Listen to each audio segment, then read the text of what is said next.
Hey there, and welcome to the Moot, home of the Halflings and the subject of today's video.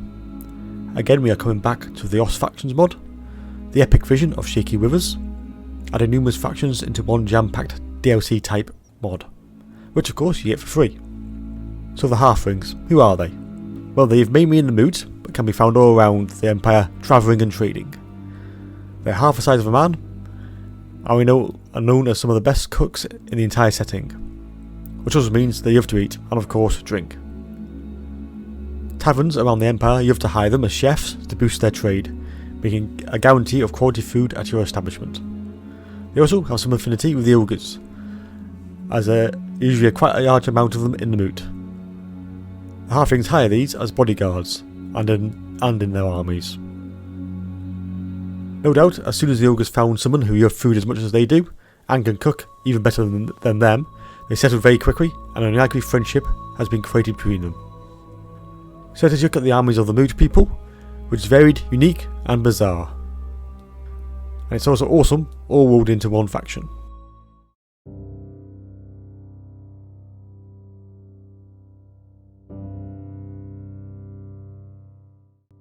So let us start with your legendary Lord, which of course means you need Mixu Unlocker as well. And you start off with this little fella, BigfooT Vocis. I'm not exactly sure how he got that surname, and I've decided not to research it. So what does Mr. Vocis bring to the table? Well, he's actually pretty decent. His combat stats are solid, with a decent attack and defense. While the damage is okay on his melee, there is little AP at only 180. But he can certainly hold his own in a fight, but due to his lack of armour, and that melee defense is not exactly stellar, he may struggle against a lot of combat lords. Coming with a ranged attack though, 2 shots per volley with an excellent AP of 140 per each shot, so he can definitely do some decent damage there. His abilities, and first off let's talk about the global ability of all the Halflings, which is Tricksy Little Halflings. Now as you can see, when they use combat, they actually get quite a substantial boost in defense and a bit more AP. This can help a lot, as most of the combat stats of the Moot people are lower than most. So using combat is not unexpected, and these gives them slightly more survivability. On to more specific abilities now for BigfooT. First up is the Adventure, continues adding more speed and leadership, and perfect vigour, which is a very good ability, making very handy in a second rank supporting his troops. That vigour alone helps a lot in young fights. On to the next ability, Thief Tactics, adds a great way to sneak in a unit or two into the back of the enemy. Having Vanguard means you can lead a sneak attack with some other units. It might be a risky thing to put your flimsy Lord away from the army, but well protected and timed well can provide a good surprise attack. The last of the abilities is for the Moot, making a group of units unbreakable, and is always a useful ability. And at 28 seconds can really help show up a flank and make sure it doesn't collapse. On to the items now. We got Hisha, his special repeater crossbow, which has a very powerful magic missile ability and is good against large units, especially if they're mounted or just a large unit as standard. Lastly we have Cypher Blade, put a hex down on an enemy dropping armour, and a who's dropping melee defense, meaning Halflings can put down a lot of units when this hex has been applied. Your basic and cheapest standard Lord is a Moot General, a very good defensive character with decent armour and a shield. That's high melee defense of 60, means he can hold his own against a lot of characters, but only has a small amount of AP at 140. But it does allow him to have some damage as well. Other than that, he's quite a generic Lord, and has the standard abilities such as Stand Your Ground and Foe Seeker. And of course remember that Tricksy Little Halflings ability, which will boost that melee defense to nearly 70, and adds a little AP as well. So he may surprise you about how long he can last. You can also be mounted on a Battle Cockerel, which looks a bit silly, but does boost melee attack a lot, and gives him a good charge bonus as well, making him pretty offensive, but really drops that melee defense. The last of the Lord choices is the Grand Enchanter, a magic user who specialises in the Lore of Shadows, so of course has access to all their spells. Interestingly though, unlike a lot of casters, he's still a sole combatant, with only slightly less stats than a Moot General. He also has the same abilities as well, but it's much more expensive, so if you can afford a Grand Enchanter, take one, as they provide more benefits in a solid package. Grand Enchanter also comes with 2 items. First one is some battle robes, increasing speed and giving your award save as well. Also giving him perfect vigour. Not vital, but remember this character is still pretty decent in combat, so every little helps. Also, a staff, dropping his miscast base chance by 15%, adding more magic resistance and enabling magical attacks as well, making quite fearsome, providing lots of uses of his magic and also creating more damage possibilities.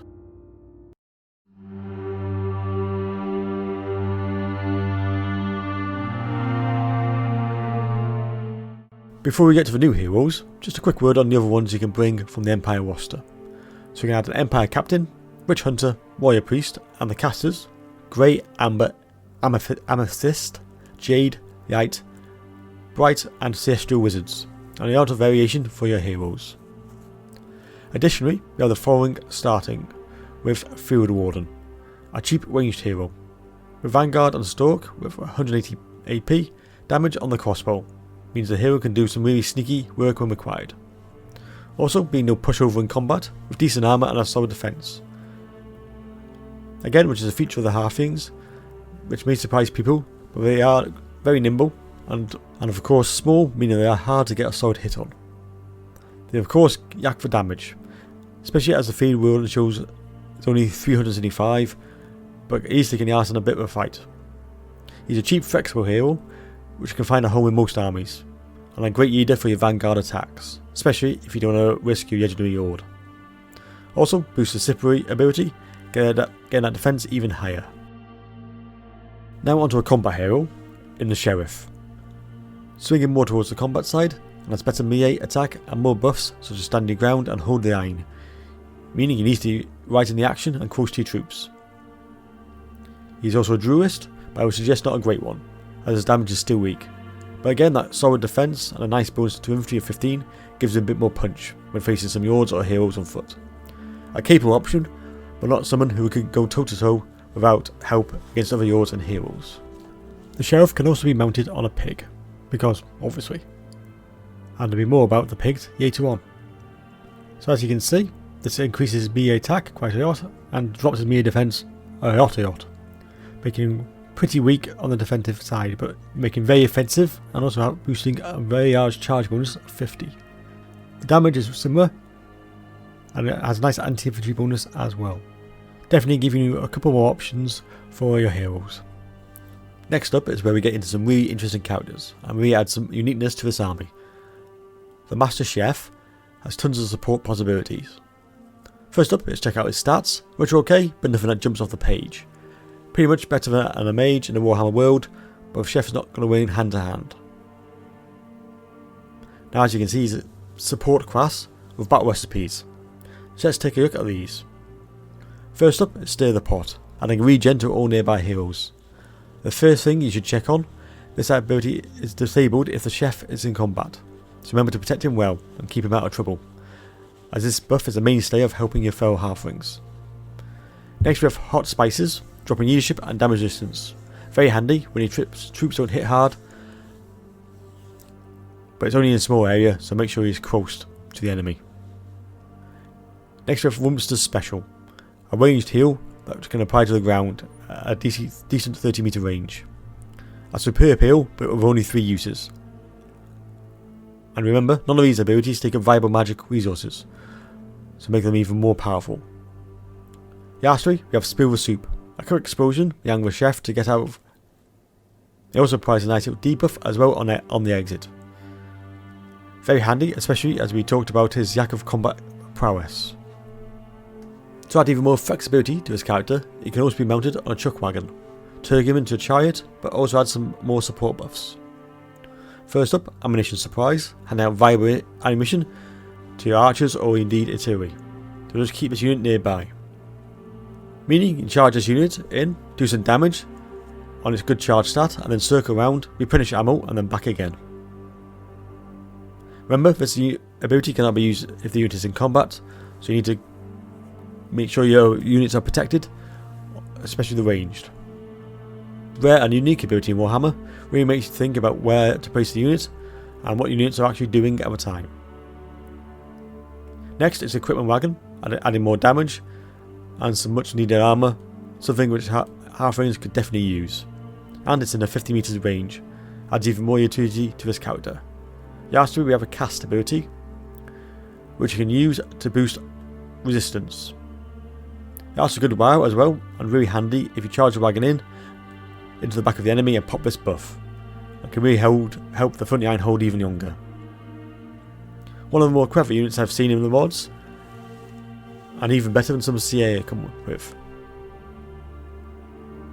I've done some small experimentation, and while it's expensive, especially for a supply wagon, running 2 of these in your army provides a lot of flexibility, cycling the units around and applying these buffs. It is really useful, having so many useful unit boosting abilities without the need for magic. One of the wagons can be more offensive, and the other can be at the back, helping with the damage output and putting its resistances on the front lines.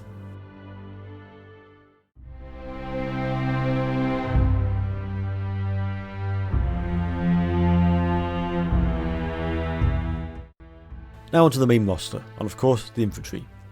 A quick note here, the Halflings have access to some Wood Elf units, and in the infantry they can have access to the Dryads, which are exactly the same stats as the Wood Elf ones. We start off with the Halfling Militia at 225 points, and you can see it's not going to be an expensive army. So what do you get? Well, as you can see, they're not exactly the best in combat. I've done some comparisons, and they're similar, but a bit better in most respects to the Goblins, and a bit better combat stats. But they are only 100 compared to the ultra settings of 160, so they do suffer from being surrounded.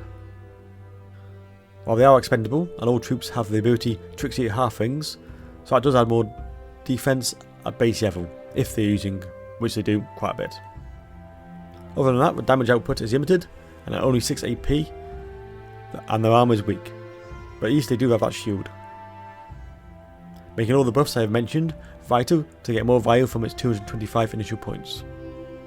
They can beat zombies and slaves, scheming slaves 1v1, but watch for numbers, and don't let them get surrounded. Like the previous units, this just adds a spear and a bit more melee defense.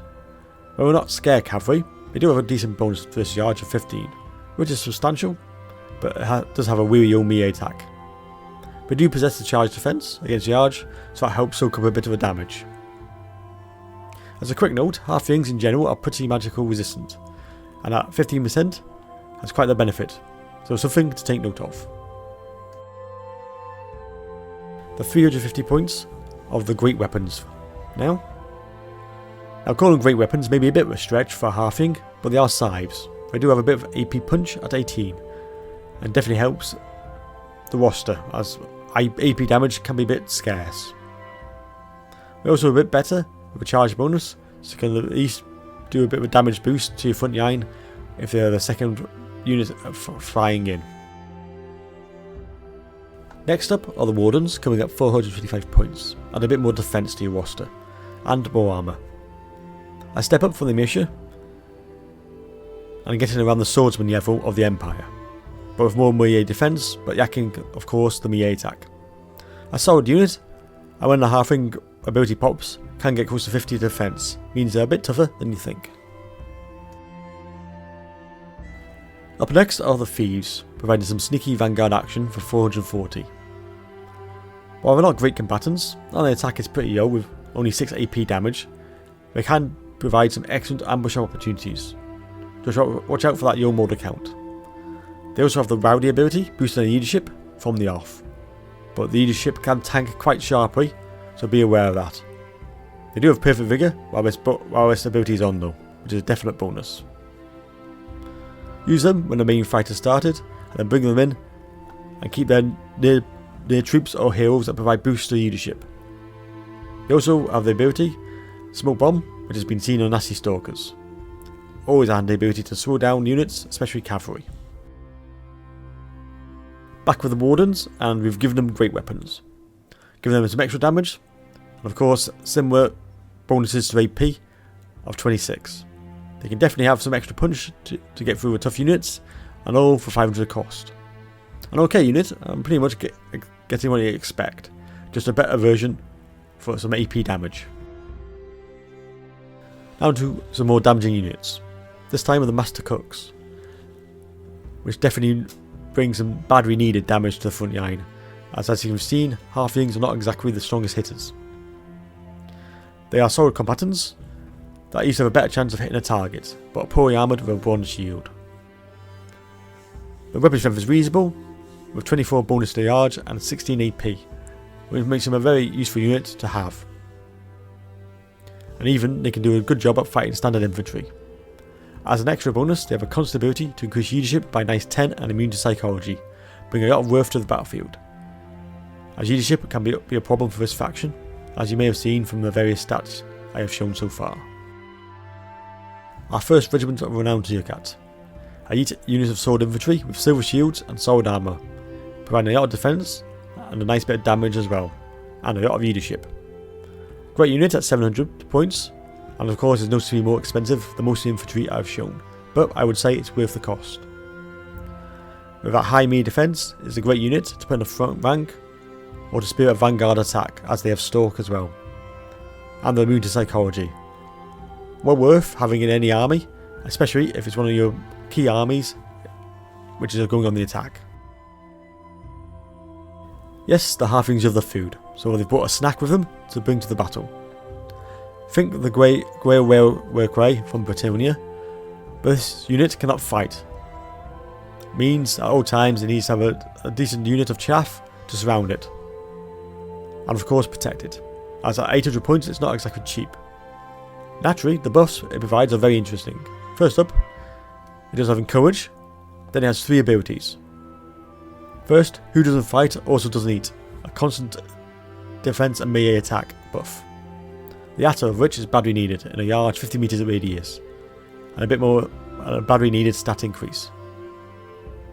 Next is Take a Bite, a heal again in the 50 meters range, and extra vigor as well.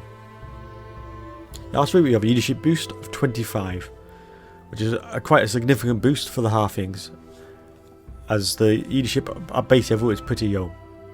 Stack these up and keep your leadership high really helps your weaker than average front line, and those heals and high melee defense is always good. Depending on what units you have, 1 or 2 is a good mix for this unit, and likely most armies. Having 3 I would think would take up too many spots in the army, as most of the times you can get away with just 1 in the centre. Another regiment of renown, with good balanced stats across the stat sheet, and they're unbreakable, with excellent AP at 33 and a bonus to the charge of 30. This unit can do some good work, and is one of your best options to get rid of the enemy elites, but of course it's only a one-off unit. Also providing the Feast is Coming buff, making them a great pick in any army, but are in limited numbers at only 40, and the armour is of course still low. So as you've seen, killing stuff is an issue for the Halflings, as the damage is quite weak across the board. Thankfully there is a solution to this, and their friendship with the Ogres provides it. The Ogres are huge troll-like creatures with similar low leadership, but thankfully as you've seen the Halflings have a lot of ways to keep the Ogres focused on the job with a promise of food. With 70 AP damage, they do bring a lot of pain to the enemy, and also have fear, making them a great flank attacker, or just send them down the middle to start tearing into the enemy. Badly needed, and a couple of units in pretty much every army is a good idea to start off with. They also support the Death Blow, increasing the damage even more as the health drops. All coming in at 975 points, which is reasonable for the price. But the base combat stats are pretty weak. We're now onto the arsenal of the infantry, and this is a regiment of renowned ogres, adding 3 more models with better combat stats and terror to the stat sheet. Means they can really do work on the battlefield, and can provide even more punch. Useful when you're facing heavily armoured factions like dwarves or chaos, but this could be said for the ogres as standard, as they all bring vital AP damage.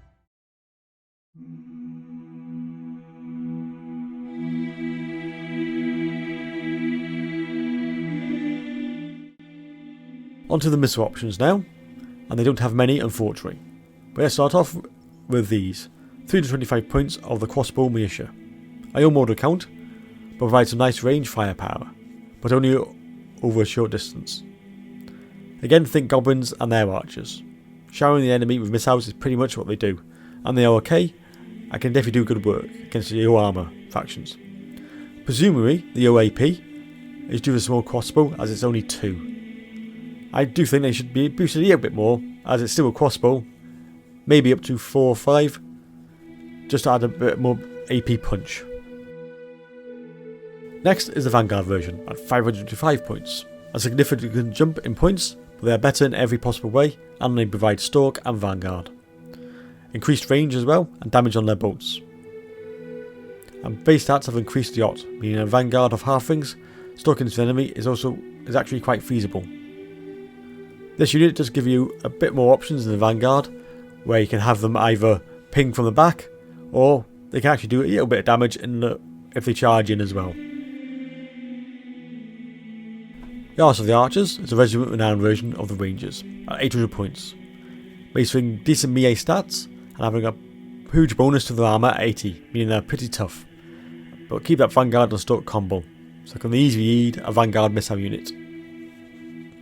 A good option if you want to add a bit more stats to the base, for more melee focused Vanguard if the need arises. Of course, supporting them with the previous unit would give your Vanguard quite a bit of punch. Onto the cavalry now, and as you can see, that's Halflings riding pigs. So, obviously, that's what you do. You ride pigs into battle. What does surprise me even more, though, is that these pigs have never ended up in their cooking pot. But there you go. Well, this pig awful cavalry are really bad, and thankfully cheapish at 650 points. They are slow, terrible in combat, and the damage is pretty weak, but they have a small anti-infantry bonus of 6, and the AP is pretty much yo at 6. The charge is, however, decent, but any cavalry will have them for dinner, quite literally.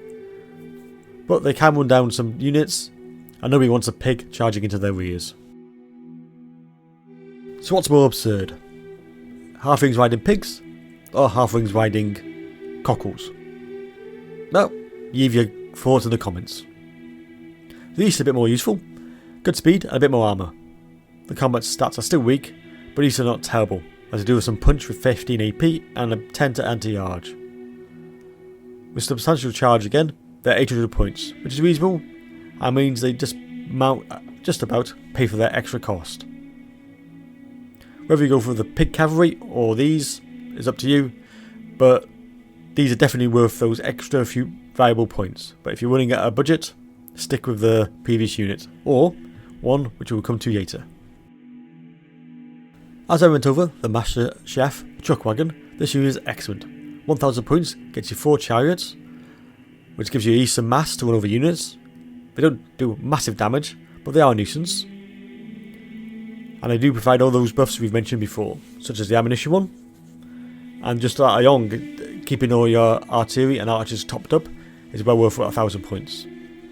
They of course add the equipment, adding more vital AP damage and armour, and smokescreen, adding resistance, means it's such a useful tool. One of those, or 2 of these, can easily get into most armies.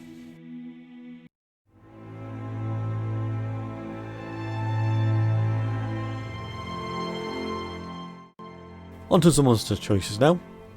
And first off, just so you're aware, the Halflings have access to the Great Eagle, Tree King and the Tree Man, adding a lot of toughness, and with that eagle, a nice aerial threat.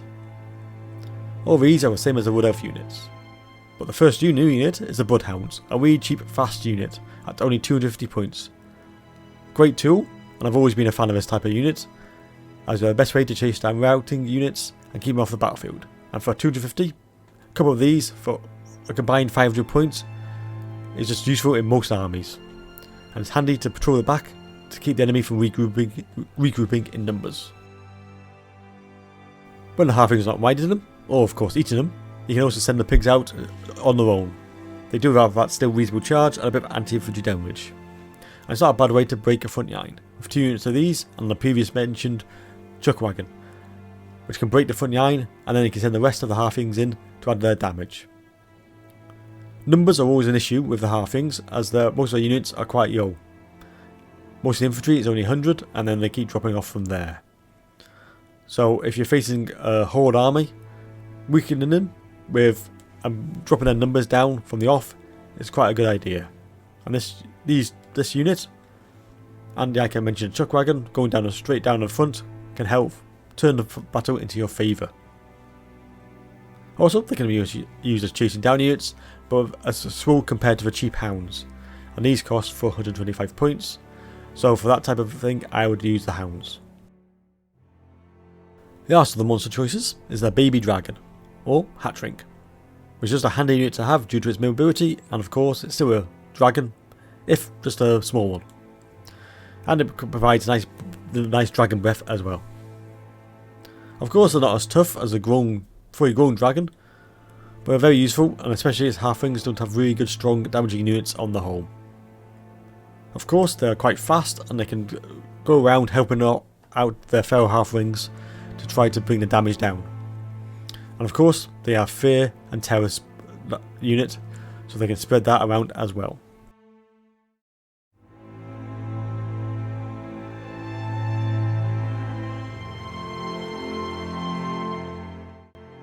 The last section now, the artillery, and we have some interesting units to look at. And first up is 750 points Halfling Hot Pot. This, however, is the only ones you can buy multiple of, as the others are all regiments of renown. And before we get into the stats, I would suggest at least 1 or 2 of these units should be put into every single army you build, because they're just so handy, and you do definitely need the damage which these units provide. Speaking of the damage, it's nothing special, but it just keeps tottering up to a badly needed faction that needs that damage. And the range is okay as well. But it is smaller than a standard catapult. It provides some nice explosive firepower and range damage, and any artillery is better than nothing, and it is cheap. With a souped ability on the damage, dropping armour and melee attack is an added bonus. Also it has fire armour, so it's pretty handy. Now we go to a souped up Hot Pot Chucker.